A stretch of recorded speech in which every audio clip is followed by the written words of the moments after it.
ఈసారి IPL SRH జట్టోల అంచనాలు పోన్రి. ఆట షురూ కాకముందుకే మేమే తోపులం, మేమే తురుములం, మాది ఫైర్ కాదు వైల్డ్ ఫైర్ అని మంటలు పెట్టుకుంటా చెప్తున్నారు. కానీ మాటలలో ఉన్న సత్తా ఆటలలో లేకుండా అయింది. అందుకే ఎస్ఆర్హెచ్లో ఉన్న తెలుగు ఆటగాళ్ళు ఏం చేసిరో చూడురి.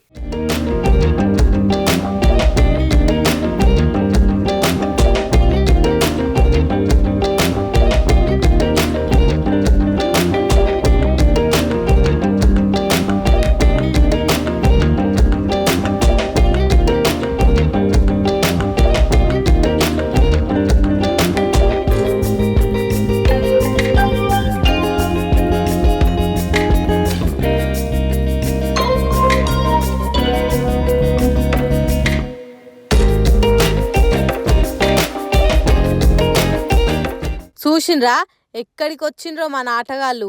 అవును, జూబ్లీహిల్స్ పెద్దమ్మ తల్లి గుడికి వచ్చిండ్రు. అమ్మా తల్లి, ఇక నువ్వే మాకు దిక్కు, నీ సల్లని సూపులు మా మీద ఉండాలే.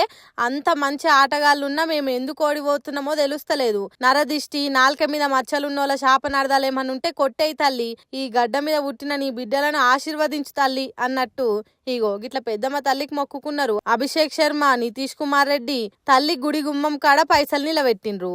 రూపాయి, ₹2 బిల్లలు అయితే పడిపోతాయి, ₹10 పెద్ద బిల్లు అయితే ఖచ్చితంగా నిలబడేది కావచ్చు. ఆ బిల్లలు నిలబెట్టుకుంటా మనసులో మొక్కుకున్నారట. అమ్మాయి ఈసారి మమ్మల్ని గెలిపించే బాధ్యత మీదే తల్లి అని మొక్కి కొబ్బరికాయలు కొట్టిండ్రట. మరి చూడాలే పెద్దమ్మ తల్లి వీళ్ళని ఎట్లా కరుణిస్తుందో ఏమో.